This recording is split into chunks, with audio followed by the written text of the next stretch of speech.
All right. Oh yeah, we're rolling now.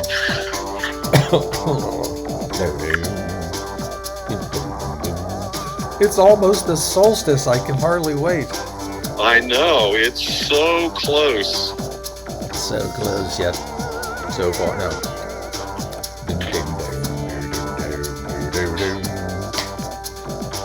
Yeah, today I love technology this morning. I don't know why. I do too.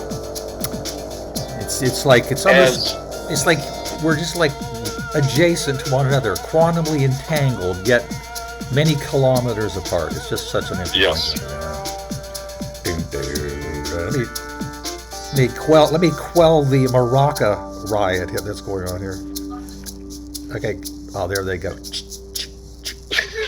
The last few shakes of the maracas. I love that. and off they And go. off they go to their next gig. Wow, they're Hey, probably speaking going of off. off they go. Yeah. You are not in Wheeling, West Virginia, right? We're not in Kansas anymore either. No, yeah, we're actually we have made it. Yeah, we're all the way on to close to the West Coast. We're you can kind of like feel the ocean breeze from there. We're in Newbury Park, California. Thousand Oaks, that section of not having descended into the Los Angeles basin. Please Oh, help good. us. And I have to tell you, it's a lovely morning here. I'm assuming that we're probably actually. Are you guys still in the middle of the heat wave and the? No, Good. actually, that ended a couple days ago, and it is now spectacular out. Well, it's I beautiful here. I am in beautiful downtown Wheeling at the Smart Center Market, the interactive science store, Oh yeah. and we have the doors open because it is so beautiful outside. There is a cool breeze blowing in. Nice. Well, and we, lest we talk too much about the weather, I know that you guys have just experienced amazing. Some people talking about double derecho storms in the Wheeling Yes. area, followed by you guys have been under the heat bubble and all that sort of stuff. It's just astonishing. Yeah. Oh, hey. I just want to say before I forget, we had a star watch at Brook Hills Park last night. Wonderful. That was the third Friday of the month, and it was spectacular. The only bad thing Yeah. was we're so close to the summer solstice. We did not start seeing stars until almost 10 p.m. Wow. But see, that's an instructive thing for young astronomers as well. Right? Yes. Yeah. And Yeah. also, sometimes was there any chance of seeing Mercury? Probably not. No. No. No, definitely less chances. Yes. well, well, I have to say, one of the nice things about traveling across, I will just mention several. When you travel across, Salt Lake City, Utah, into Nevada, and across deserts, when you're in western Wyoming and the air is clear, you do see a few more stars out there. It's just, it's a wonderful thing. So, Yes, it is. but I'll tell you what, we'll get to. I have a bunch of things that we'll talk about before we even get to our topics. But I'll let you get us to the launchpad of science, so we can at least see what our goal might be, and then we'll go from I there. certainly will. Hey, just want to mention to folks listening in to Radio Science News, this is episode number 843 in a series. If you're a prime number fan out there, the factors are 3 and 281. Wow. This is June 18th, 2022. And to start us off, let me take you to my favorite webpage on the internet, which is www.smartcenter.org, SMARTCENTER.org, and that will take you to the webpage. And on the first page, you'll see a little trifecta rainbows that say Radio Science News in triplicate. Just above that is the live link for Radio Science News. So I'm going to click on that. Oh, I just want to mention, if you scroll down just a little bit further, there's a few science camps. And the first one coming up is GEMS, Girls Enjoying Math and Science Camp. And we have space available. That's July 11th and 12th, and it's free. The funding for GEMS is coming from the Women's Giving Circle of the Community Foundation of Ohio Valley. So that's that's really exciting. So let's go to Radio Science News, Launchpad of Science, and find out what's going on. Well, so Oh yeah, you got lots. Oh, there's the 5 planets. yes. And then so those are morning objects, right? Yep. Yeah. Then there's Mars. You can never get enough of Mars. No. Then the Stirbots. I know I know that all the IA things that are running There's around so lately many are bots. certainly stirring up the bots. Well, there's that these. should be fun. I had to shorten this. They're actually stir-fry bots. I'm just Stir fry bots. just to whet your Ooh, that appetite sounds crunchy. for robots. Something called LAC-Phi. LAC-Phi. That's important. Okay. Heart muscle. And then Nanodrill. Yeah. Now this next group, I'm telling you, we can almost talk about just my personal experiences across the country as well as yours in the Wheeling when you were under the heat bubble. Hot times. Hot times, wildfires, and Yellowstone floods. Whoa. I wonder if they're related. I think everything is. Yeah, they are. Every time that somebody goes, "Oh, that seems like a coincidence," Yeah. my response is, yes, that's because it's not. Yeah. It just seems like a coincidence because everything is connected. Well, and actually, originally the correct use of the word coincidence was that these things happen together, and that's all you're really saying. Exactly. Wow, these things happen together, and you go, yes, point. and, Yes. and why, Detective Strong? So, I do have a good one for you after the Yellowstone floods. Optimism. Oh, that's always good to have. This will keep you alive well into the many decades coming. Fernanda, we may or may not get to this is my animal section. Fernanda, the Galapagos tortoise, little pumpkin toadlets. Toadlets, hey. Who are you calling a toadlet? My wife last night at the Star Watch in the pitch dark was playing with toadlets. Oh yeah, they're out running around. Yeah. But not these guys, not in West Virginia. I really will enjoy looking at the so-called pumpkin toadlets. Some stuff about the genome of bears, which would not surprise us. And then, even though it looks like an animal story, the one before RECs at the end, which is a chart we may or may not get to, is about giant spiders. The tarantula is more about a deep space object that I think you will really love. So. Oh, the Tarantula Nebula in the large Magellanic Cloud. Right, and they've just done a really nice composite image of it. It's just something you'd go, well, I wish I could print that out and put it on my wall. It's so pretty. Well, maybe we should. Yeah. Well, I'll tell you what. Since we've crawled all the way to the right side of the chart here, the Launchpad of Science, let's just take a brief look at the RECs. A lot of people are going to go. I always like to guess what an acronym is before I look at it. Sometimes you might not know what this is, but in these times... A regional education center. Commission. Yeah, I mean, there could be a bazillion. In fact, if you Google RECs, they probably pop up a list. Now, in the case of... this is actually so important to so many things we're looking at. And I'll probably, to the chagrin of some people, tie it into some things I've observed across the country. But renewable energy certificates, or as they... Now, it used to be called... That makes sense, too. Well, and here's what I find is interesting. Even in what they are naming as renewable energy certificates, everybody really knows that what we're talking about are renewable energy credits. I mean, having a certificate, a certificate is great, but if somebody says, I'm going to give you a certificate to say that you are worth more than any other first baseman on our softball team, or I'm going to give you a brand new glove, I mean, you'll say, I'll take the brand new glove. So the certificate is actually money. So take a quick look at this. Since this is, I have stretched things because you can see this is a strange little chart, right?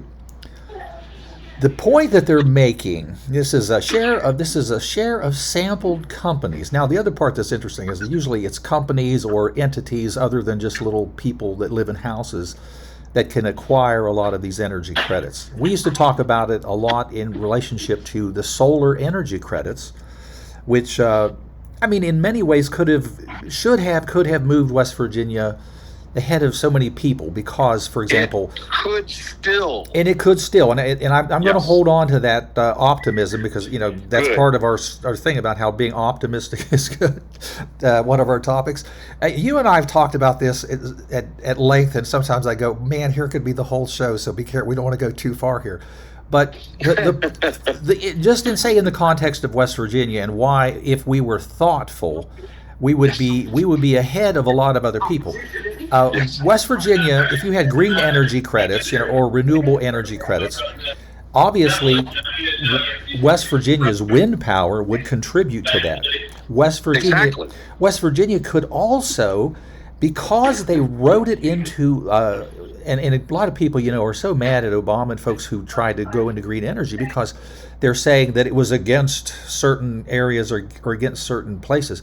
But one of the things that has been included in the move towards green energy is that, okay, so if you produce say solar energy and you can measure it, because of course if you were attached to the grid you could really measure it, and you could be paid for it, then you could really measure it. It's gotten too complicated, but say in a state where you were able to generate electricity and then use as much as you did, and of course not pay any electric bill, but then all your excess could be sent back to the grid so you could sell that to other people, or you could you're like a small wholesaler, like you're a small dairy operation, you have 10 cows and you sell it to the Borden Corporation and they pay you a fair wholesale price, then they sell it at retail and they profit, but they never have to even bother milking a cow. So you think, wow, that's wonderful for everybody. But it doesn't happen that way typically. And it's the same with solar. If every solar person in West Virginia that could produce solar energy were allowed to sell it back to the grid, they'd make some money, and the electric company would benefit. But it got better than that. The amount of just like buying and selling electricity as a commodity, like say, this is a bundle of electrons and I'm selling them at this price, and it may fluctuate with supply and demand and inflation and all that kind of, obfuscation of the economy. But the big deal was, if you generated electricity, not only did you get to maybe sell it and not make a bunch of money, but some money, but you got solar energy credits, which which were worth more. Now, here's the reason why I say it's so frustrating that West Virginia might not get this. Part of what was written into it originally, and that certainly could be included, was that if you created solar energy on reclaimed strip mines, you got like 4 times the solar energy credits. Or maybe let's just say it's 3, or maybe it's only just 2. But in any case, that's a huge benefit. Say maybe if there happened to be a state where a lot of people had done strip mining or mountaintop removal, and you now were able to switch things around and generate electricity on.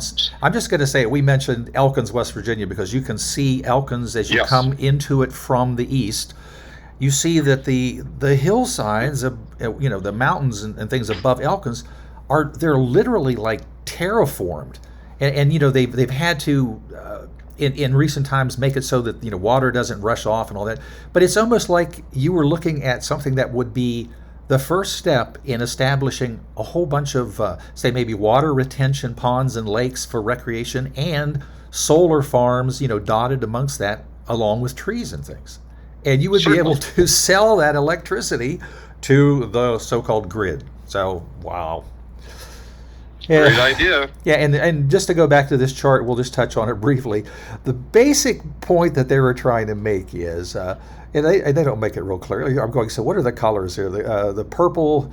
If you look at this chart, part of what you will realize is that people, it says the reported market-based. So when you're reporting to get your solar credits, the one at the top is kind of what's reported, right? The one at the bottom is when they actually adjusted it to see what you were really doing. Like, what are you really, sending back to the, and this will work across the board for a lot of things. I think part of what this chart tells you is that corporations and people that have like accountants and lawyers and like big buildings full of people that are going to send in the paperwork, they may report more than they're actually doing. No, does that happen? No, I know. It's just and this is from the publicly available. And of course, researchers describe the study of publicly available corporate documents from 115, and of course, this may be a key word: large companies. Right. And they looked at the paperwork to see what these folks were doing in the terms of their renewable energy credits to reduce their, so like as they would define it, broadly define it, a carbon footprint. And a lot of times it says large corporations will purchase these energy credits in lieu of reducing their own emissions.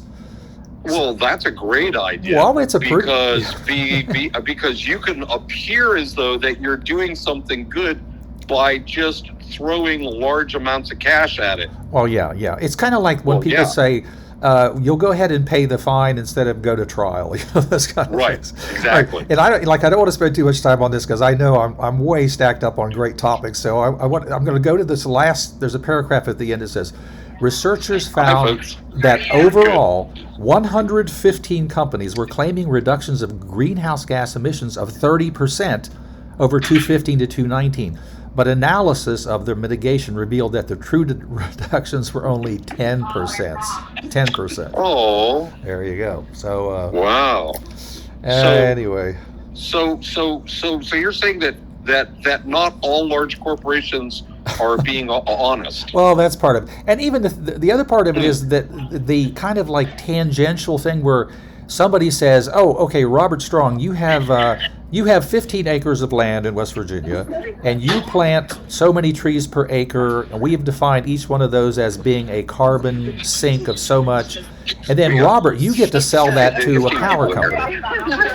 Oh, you got a party going on. I like that. Yes, yes, we do. Yeah, so part of what they're saying is that if you read this article, rather than relying on renewable energy credits, because it becomes like a commodity that people are trading back and forth, like Bitcoin or something, and we know how that might go. Right. I'm not even going to comment on Bitcoin this week. Oh my goodness. So anyway, renewable energy credits.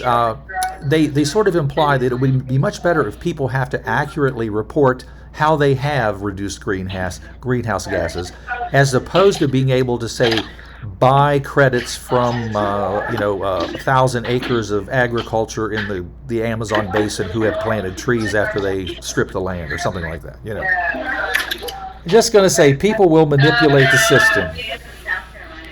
Yes. All right. Well, listen, yes, they will. I'm going to jump all the way back, and before we hit the 5 planets, I'm just going to say I have seen a lot of interesting things, and I want to touch on a few of them before we get into the sky. Literally, I'm kind of going backwards, but yesterday, coming into our last leg of our journey, we decided we're going to visit Sequoia National Park. And as you know, Sequoia National Park, Robert, it's like full of trees. I know, huge trees. I actually even saw some people visiting who were leaning against a redwood tree that was maybe like, 30, 40 feet in circumference. But yet they were saying, I just want to hug it for just a little bit, It's just I took pictures of actual tree huggers. It was really it was a wonderful thing. First of all, Sequoia National Park was very, very crowded, and I would have to say primarily with a lot of international travelers, Japanese, Chinese, French. It was wonderful to see the huge interest in preserving, these great redwood trees like the General Grant tree and all that stuff. The interesting thing was, having not been there for many years, I was a little bit shocked to see how much of Sequoia National Park has actually suffered from huge wildfires. Oh yeah. And I mean, it's something when you look, you're at a scenic overlook, and to the left and right of you, and even above you and below you, because you're always like on the side of quite a mountain, thousands of acres of burned trees and stumps. Now, of course, it was illustrative of all the concept of trees burn. Some of them, because of the thick, evolved bark of the sequoia trees, they burn and yet they survive. It's actually part of their thing. Sometimes they burn and it spurs extra growth to heal the damage, and the tree, goes on to live for thousands of years. It's an amazing thing. The other part that was really interesting is we were literally in the middle of a June 8th to June 18th controlled burn. Oh wow! So we were able to actually observe while we were there. They were doing a controlled burn, And I wasn't quite sure exactly what we were going to see, but the controlled burns are primarily, say, like in the areas of large mature trees.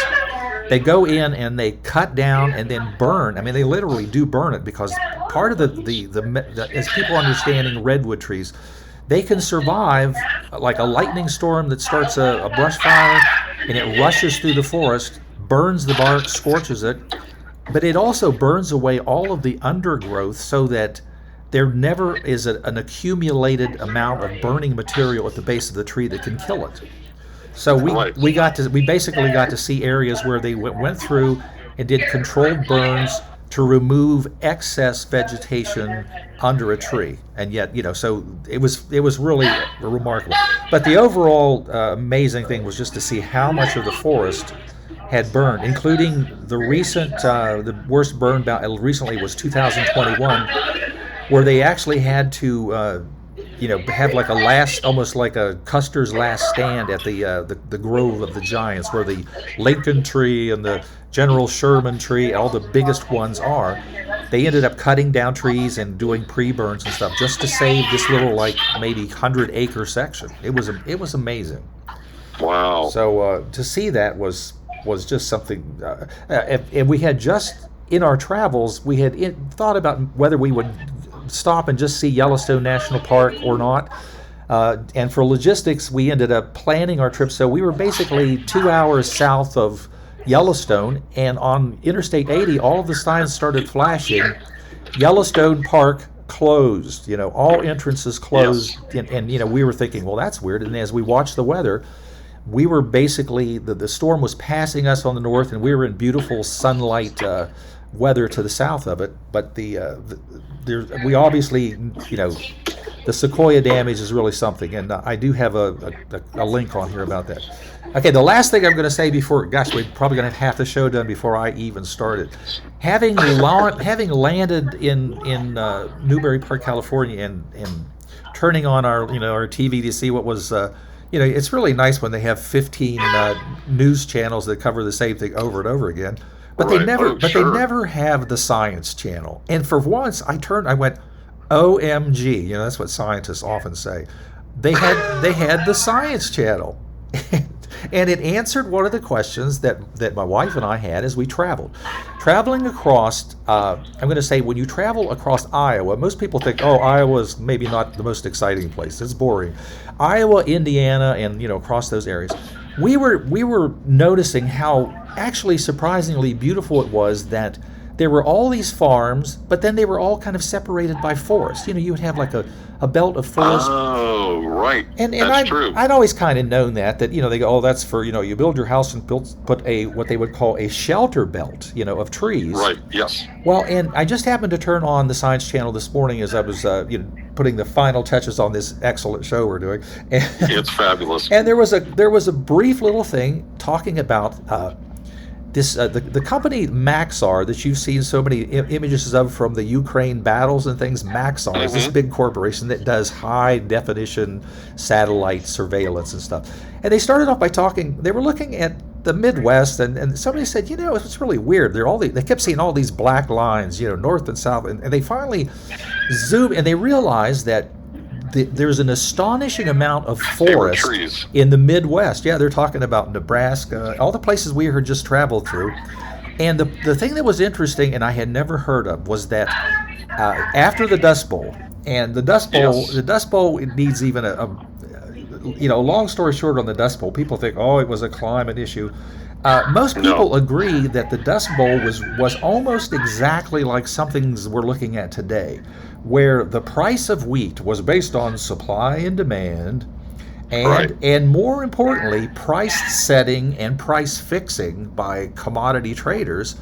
Long story short is, before the Dust Bowl, they had basically, you were looking at farms and things that had existed since you had homesteading.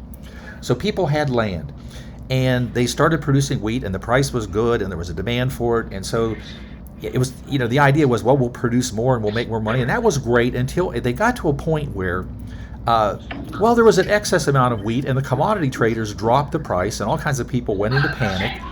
the price was low, so what did they need to do? They needed to grow more wheat, so they cut down more wheat. forest, and they had more, eventually leading to the Dust Bowl. So, long story short, Roosevelt's plan, he got together with scientists and people, and they said, look, you've got to plant trees. The original plan was to plant like a single big, thick, like, I don't know, couple 1,000-mile long, a band of tree, like a forest that would be like 10 or 20 or 100 mile, it would be a huge forest like in one place. Again, this sounds a little bit like producing electricity and then, in one place.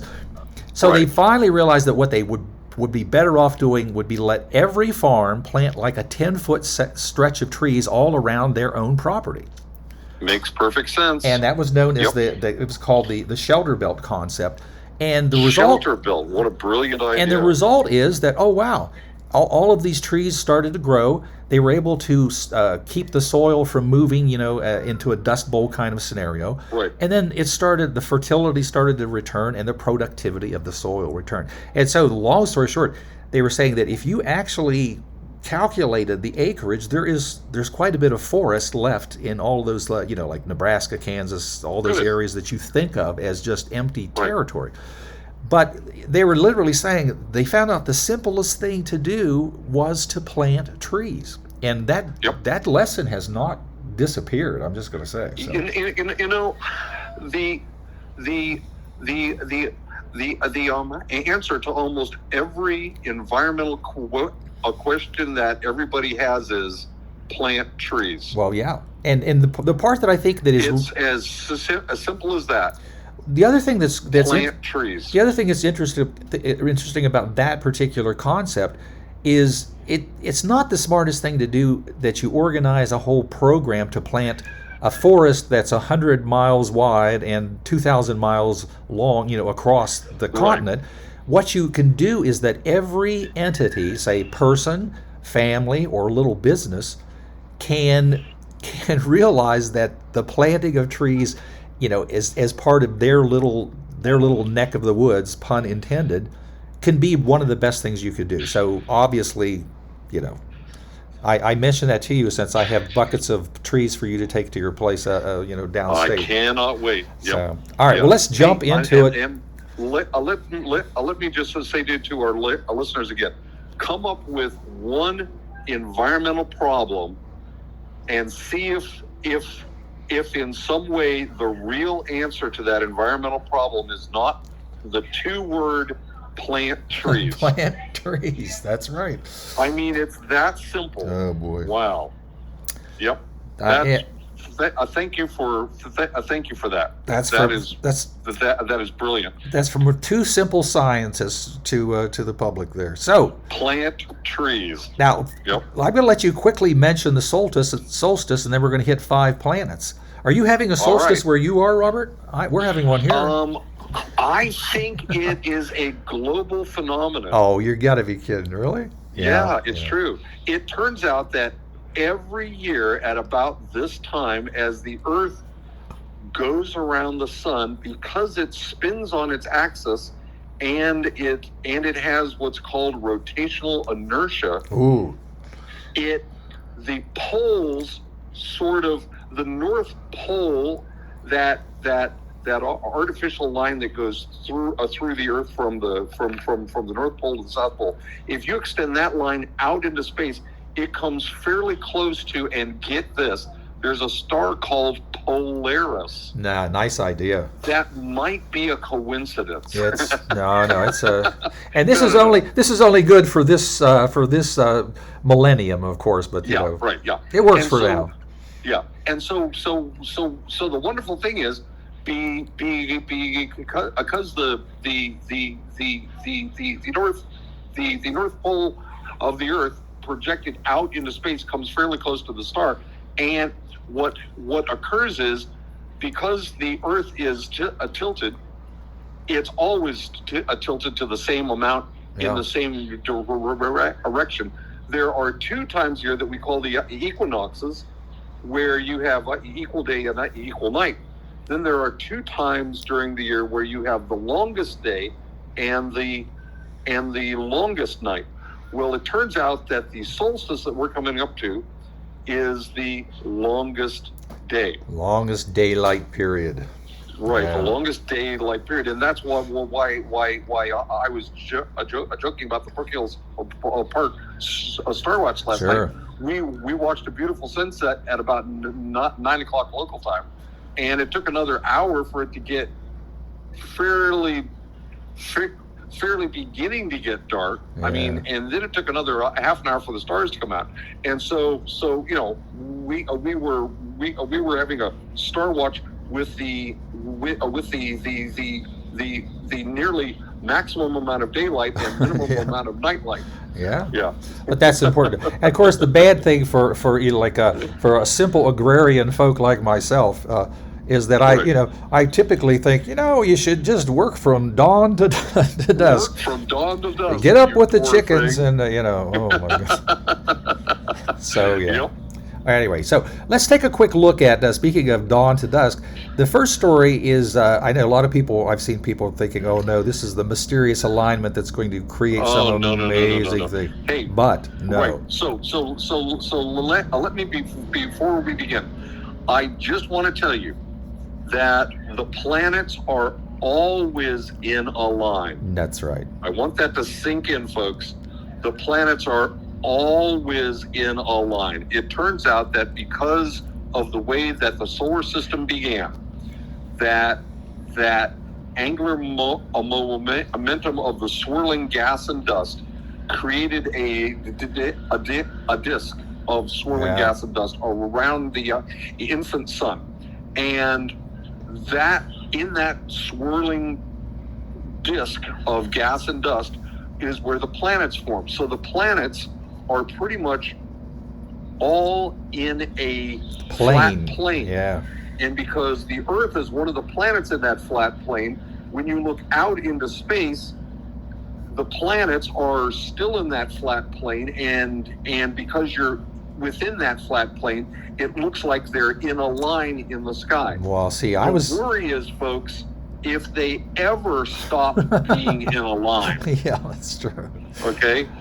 Don't worry about them being in a line. That's a good thing. Yeah, That's what it should be. That's what it always will be.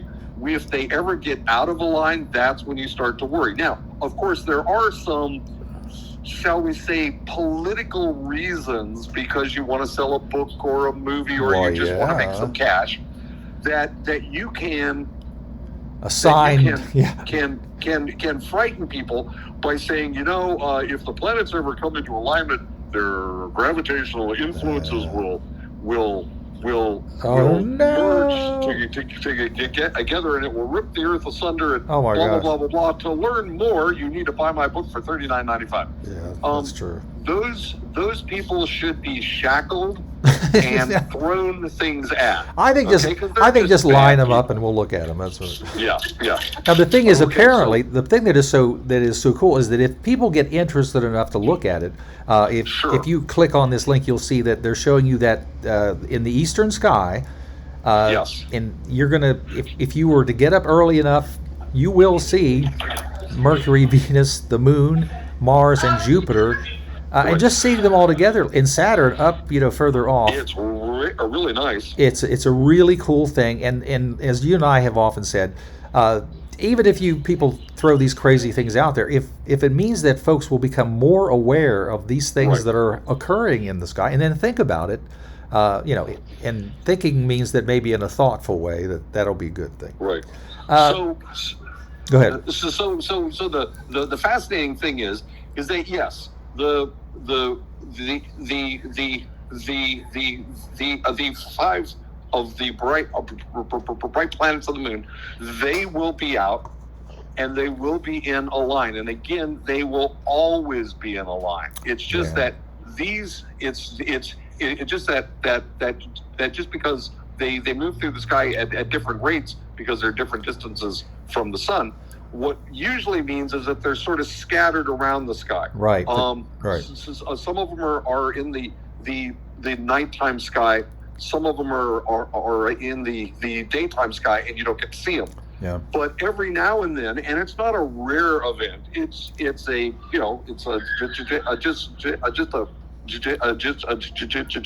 event. that they will all sort of be in the same place at the same time. Yeah, and that's like when they say apparent. It's like when you create a line or you're creating some visual thing. Now, of course, Robert, my fear, if I were like one of the ancient tribes that were living in my forest, I would be worried that all these planets are on one side of the disk, and maybe the disk is going to tilt over because. Yeah, the tilting disk theory. Yeah. There's a whole new book, Robert. I want you to get. Not that. No, we retract that. We retract that immediately.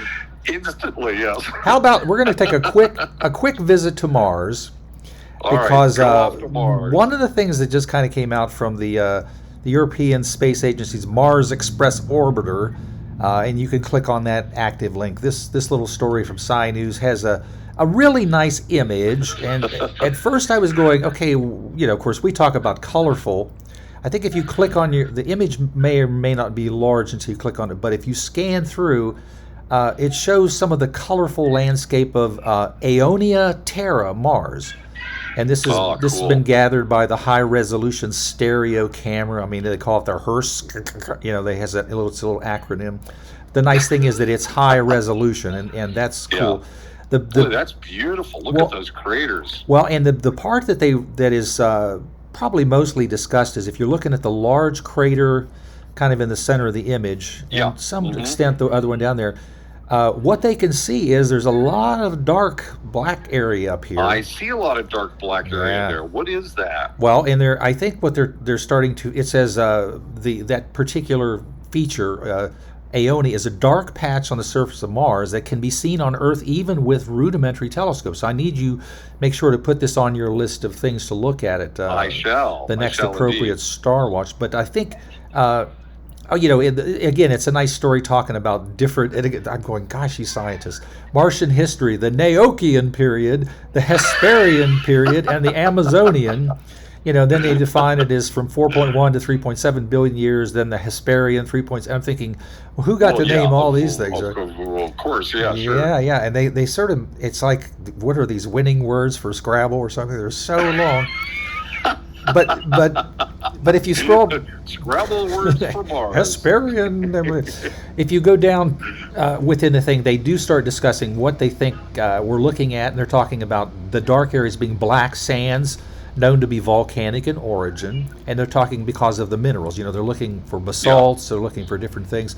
5.4 kilometers by 2.7 kilometers. It sits atop light-colored deposit that was probably formed by weathering in combination with water. So they're making a bunch of, they're making a lot of deductions based on what they can. The black sands are known to be volcanic because they're made up of minerals that could have only been brought to the surface of Mars by volcanism.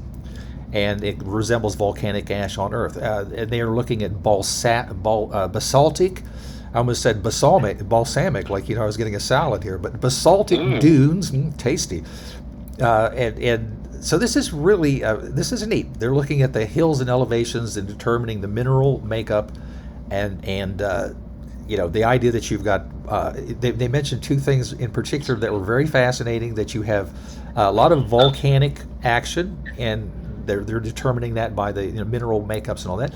And then the other thing is they're talking about the light colors. They're making the assumption that we have reactions with water. So this is a lot of information from this picture. This is fantastic. Yeah. These images are just amazing. And what is really great is it's not just the images, but then the scientists tease out exactly what these images mean. Yeah. And that is the fun part. Yeah, it is really neat. And I'm going to say that one of the more interesting things for my wife and I is that we were traveling was to be going through areas. I mean, like when you're in the Sierra Nevada, and you're walking in the forest, and it's all these big granite rocks and things. And then I noticed there was one big chunk of what was obviously volcanic material. Yes. Just kind of eroded out from a stream thing. And so, the geology is a fascinating thing. All right, I'm going to go back to the launch pad of science. Let's go back to the launch pad of science. Because I have... What? I was go ahead. I was just say I want to warn you that it's a warning to people who are robot averse that they're coming up on our next topic. All right. I just want to say if you just just tuned in to Radio Science News. This is episode 843, June 18th, 2022, and we're on the launch pad of science. If you go to www.radiosciencenews.org, and we are on the launch pad of science. It's StirBots. And we right? barely made it to topic 3, and as I've mentioned to folks often, we often don't get through all the stories. We put them here so that you can look at them in your own time, which is really nice. StirBots, Robert. StirBots. It says a technique to teach bimanual robots stir-fry cooking. Why does this sound like a really bad burn unit thing? Well, it's like, the reason that I'm in the burn unit was I have a StirBot at home, and it didn't quite work the way that it was supposed to. Oh, no. See, Robert, I'm putting you. And the reason why I picked this was because this very story, the top illustration with its really excellent little chart, that's an interesting chart. It puts me to mind into, and I'm going to pretend that you are now, Robert, you're in the future where, because of the engineers and the huge scientific agriculturalists, you don't really need to work anymore. So you're sitting and reading an ancient book called The Piano Player by Kurt. I was about to say, this reminds me of a Kurt Vonnegut Jr. book called The Piano Player. Yeah, and so I'm going to say that if you were to look, now you can click, if you click up at the top, that chart, it gets bigger. Yes. So what you are looking at, in Player Piano, those of you who are familiar with the book, at the point where they have sort of like replaced most people with robots and mechanical things, and this was written before you had, this was written at a time when they thought, this is just science fiction. They kind of went to the last guy who was operating a machine. You'll remember this scene. He's he's the master lathe operator at a factory where they have hundreds, maybe thousands of people operating lathes to make different tools, different parts and things. And they realized if they could figure out some way, you remember this is before, much computerization and stuff. Kurt Vonnegut said, well, what they were going to do was they were going to put measuring devices on this guy as his hands and arms moved. As his hands moved, right. They would then record that, and that why they called it player piano was because at that time, that's back when you punch cards and holes in paper were the way you looked at computers. The idea was they would replace the worker with machines that would do the same thing. And when I saw this little chart, on the left you have, I'm going to say this guy is a cook. He's a master stir-fry cook at one of the big restaurants, right? You see? He's a young guy. And they are about to replace him. They're going to, and you look at this little chart. Oh, they have a structured transformer with input, left motion, right motion, up and down motion, dynamic movement primitives and then you look over and they're kind of integrating it into, oh, wait a minute. On the right, there's I get it. It's two robots. In other words, bimanual. See, nice thing is, that makes sense now. They probably told the population, don't worry, it'll take two robots to replace one person, so you'll be okay. Oh well, that's good. That's comforting. So what you see is literally there are two motions going on here. Obviously they sort of imply that it's just right motion, left motion, without saying that, of course, it would be X, Y, Z, and velocity and all the other stuff. But, okay, at the end, you end up with bimanual impedance control based on a camera that I'm sure will measure, X, Y, Z space. And they're saying the good news is, apparently, at Chinese restaurants, maybe around the world and into the solar system, there will be two robots replacing one talented stir fryer here. Wow! So what is this? What is this guy going to get from this? Well, what he gets is a one-time check and a handshake. Oh yeah, it's just like somebody who discovered the gold at Sutter's Mill. He and his family now own the rights. No, I think he'll probably, like you said, get a menu, and he'll be able to take one from column A and one from column B. And that's right. Oh wow, it's just too much. Wow, I am looking down through this. There's some interesting spreadsheet charts. Oh yeah. Look at this. kind of things going on here. Yeah. Oh my Wow. gosh. Graph convolute. You know, I'll tell you what I'm really familiar. I really like. I really like that right at the top in the prettiest colors, they're showing you that they have a graph convolutional layer of the left arm, right arm motions right there. That makes perfect sense to me. Sure. Oh my God. And then they have masked multi-head attention, output embedding. It's all there, Robert. For people that love Encoders and decoders. Wow. Yep. All right, I've got this chill going up my This is a back. really bad idea. Well, and the the only- reason is Yeah, that it's real. here is a guy that had a good paying job Yeah, that could train other human beings, an artist. and he's being phased out, Oh my gosh! completely phased out, and that's just a wrong thing. Wow. You know, And the other thing that's kind of a wrong thing is that a lot of time and money has been spent by a research institute in Switzerland, the Chinese University of Hong Kong, and Wuhan University. I'm not even going to go there. And yeah, don't. what we're going to do is, create this concept that it might be a good idea to do this. So No, it's a bad idea. it's a to do bad this. idea. Eat at small restaurants. It's a really bad idea. Make somebody cook your food. Let's take a quick. The next two are kind of medical See- stories. Go ahead. See. Let me just say this. This guy that was the expert chef. Yeah. If you were to lean over and say, "Hey, you know what I'd really like? I'd like what you did the last time I was here, but could you tweak it? Yeah. Could you do a little something?" Robert. And this guy is good enough to do that Yeah. because he is an analog, Yeah. a human being.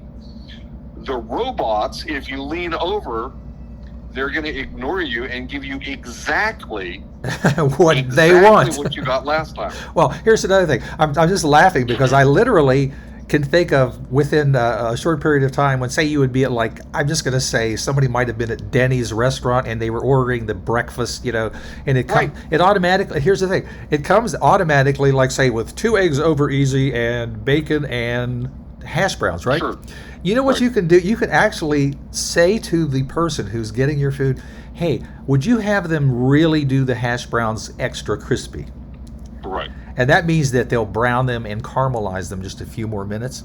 And I'm telling you what, you try to say that to the robot, and you'll probably get slapped. They're I'm just saying. probably going to ignore you You'll get robot slapped. because that's the way robots Yeah, are. robots. They don't know. They don't care. They don't care. All They right. don't care. Quick look at Lac Fee. Now, this, of course, if you've been eating all that stir-fried food, depending on what you ordered, this may even be more important to you, or maybe important to your mouse. So, long story short, and as I often caution, as I look at our time, I'm thinking, gosh, we're never going to get through all these stories, but we No. want to give them their due. And this story, just because I've read it and I have a sense in my head what it's about. Exercise in a pill? Well, and here's the thing: what they're worried about is that What is that? they're looking to see if they can reduce food intake and obesity in mice. Oh, those poor mice. Well, they mice- are abused. If you read through this long, interesting story, Robert, basically, I'm going to tell you what they have found is something everybody has understood. That if you exercise, like, strenuous exercise, or maybe even, dare I say, if you actually work, like do some work, like you dig in your garden or something. What they have found is there is a particular component. It says, data from human exercise cohort shows that sprint exercise induced a dramatic increase in a plasma-like, what they call LAC-Phe, and they define what that is. It's an enzyme, CNDP2, involved in production of LAC-Phe. We know that there's this thing, and that if you exercise strenuously, like a racehorse or a human doing sprints, it's a system that basically, it's not just that you burn more calories, it controls, like, your desire to eat food and a whole bunch of other things. Sure.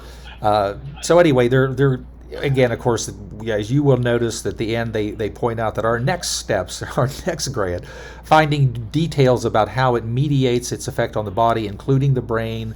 So it changes your metabolism, your desire for food, and a bunch of things. And part of what they're thinking, and they have found from this study, is this particular component that is induced by the exercise you can take this and just put it into somebody that hasn't exercised, and you'll get many of these benefits. You will get some of them. Yeah, oh, yeah. That's just fascinating. So it is essentially exercise in a pill. Well, and they broke it down Wow. into that, and I'm sure it's never that simple. But I'm sure it's not. But obviously, as opposed to somebody like taking weird, I don't know, amphetamines or things so that their appetite is diminished. Yeah.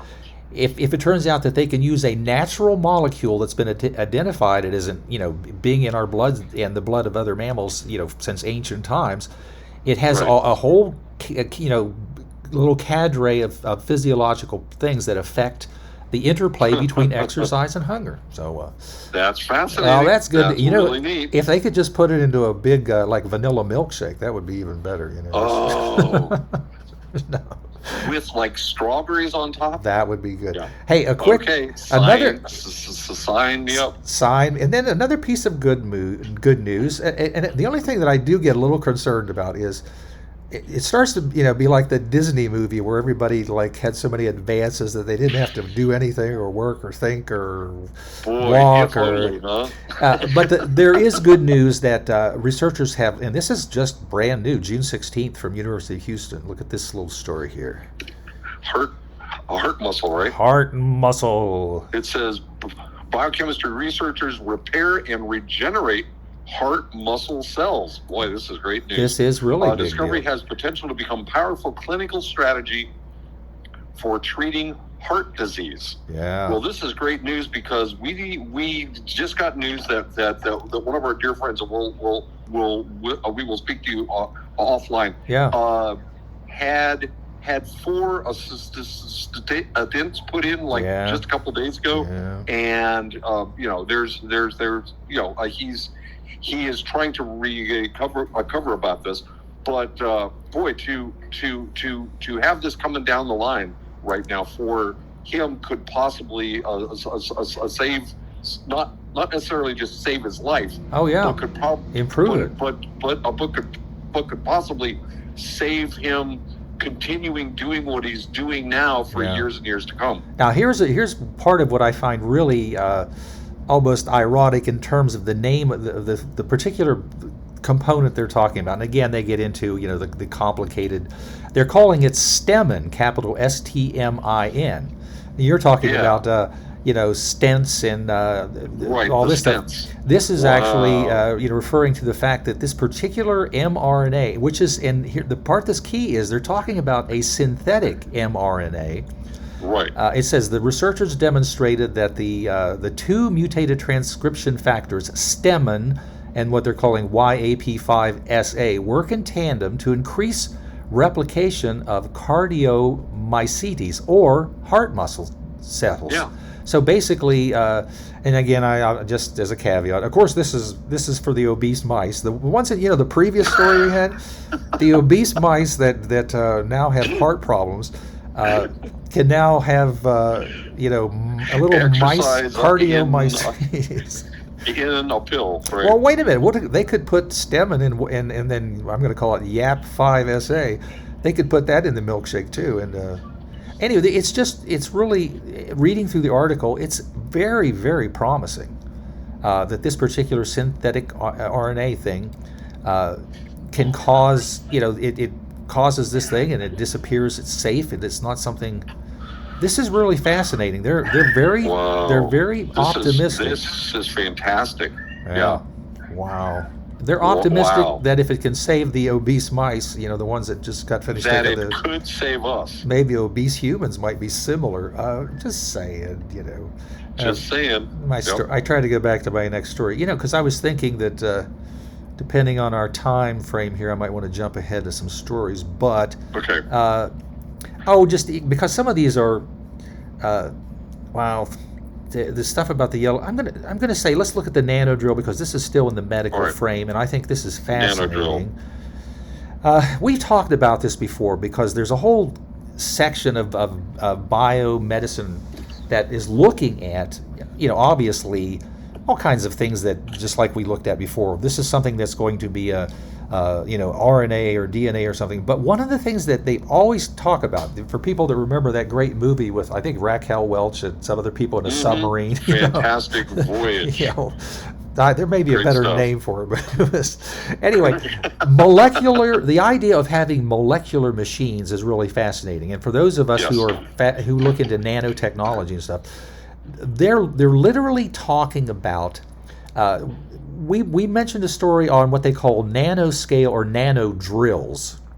Yeah. And the thing is, they were finding ways to activate them. Before, it was kind of complicated because they needed ultraviolet light and yada yada. But long story short, they're getting this technology tweaked to the point where they could. It says 6 variants of molecular machines were successfully tested by chemists at Rice University. All of them were able to punch holes in the membranes of gram-negative and gram-positive bacteria in as little as 2 minutes. Wow. Now, of course, these guys obviously are... Resistance was futile Yeah. for bacteria that Resist- have no natural defenses against mechanical invaders. So apparently there's a bunch of former Star Trek grad students who are doing this. It says, That's what I was thinking. Now, the reason why this is really important, though, it says here, this sentence. I mean, if you were to read this, you might go past this sentence and not get the how important this is. It says it means that these are the bacteria are unlikely to develop resistance. Right, exactly. Because they never deal with anything like this before. They typically can Right. develop resistance, all kinds of things. Other, even viruses that attack them and chemicals. Which means that if we can make this work, Yeah. it's a, dare I say it, game changer. Oh, it's a huge game changer. Because the bacteria will not have a natural resistance to this, and will probably never develop a natural resistance to this. Well, and here the part that's cool is that why this is a big difference. The guy goes on to talk Wow. about. He tells his students that look, antibiotic resistant, which we're getting more and more of. That's why that microbiologists will have recognized reference to gram positive and gram negative, because we're talking about the bacteria that presently there's no treatment for them. Right. It says here, this guy says that COVID will look like a walk in the park in the future when you consider the antibiotic-resistant bacteria that could be emerging. He says antibiotics won't be able to keep 10 million people a year from dying of bacteria infection, whereas this thing actually stops them. Now the big difference. 2 minutes. Right. Now, of course, I was thinking, well, you have enough of. No, the thing that I was a little surprised at. Is because I'm thinking, well, how many will you have to deploy against the millions and billions of bacteria? Right. So that's a question. But the real big breakthrough here is that they've had this kind of technology available, and they understand these little drills and all this kind of stuff, and then they know how to make them like attached to certain things. But the problem was you had to power them with ultraviolet light. Right. And that was is bad. a really bad idea. That was bad itself. So they're saying that they now have it down into they power these little drills that you have to picture. It's almost like having a solar powered drill somewhere inside your body, but it can be powered at only 405 nanometers, which is like a bluish light, which is a pretty color. And I'm going to say that's probably. Go ahead. It says here that these drills spin at 2 to 3 million times per second. Zzz, these things are really spun up. Wow. Oh, this is, and then they're saying, I just happened to catch this, I hadn't seen it before. It's also just suggested that this particular wavelength of light also has some mild antibacterial properties itself. So it is a win-win. Oh boy. Anyway, this is a great article. Please read it. This is fantastic. I see that we're running into. We're going to probably run out of time, so I'm going to say let's jump up against the wall. Huh? Yeah, all these other great stories. I think we should just we can get to the toadlets and the bears and the tarantula. Let's take a quick look at optimism, because I see that with the time left, I am optimistic about that. We want to just close with a few. First of all, the other thing too is I want people to remember to get out and celebrate Juneteenth. We have a new national holiday. Robert, you're a number guy. Juneteenth is a great number. All right, this story is from, well, of course, it's from the Good News Network. Let me start the music while we look at the folks from the Good News. From Good News. It's good news. Well, and I think this is good news. Long story short, besides being optimistic that maybe some people will come back and listen to Radio Science News next week, if you're at radiosciencenews.org, you can find how you will be able to listen to the show. Just take your time to read that page. Higher optimism is linked with longer life, according to. I'm not talking about. Perfect sense to I'm me. not talking about people from some junior college somewhere. It's from the Harvard scientists, the guys that make those beets, Harvard. the ones that came up with the recipe for Harvard beets. These guys are. Oh, is sharp. that them? Oh, that was them. Then it has to be true. It's good. So anyway, read this story and be optimistic. Please come back and spend some time with Robert Strong, Richard Pollack at Radio Science News, and we'll see you then. See you then.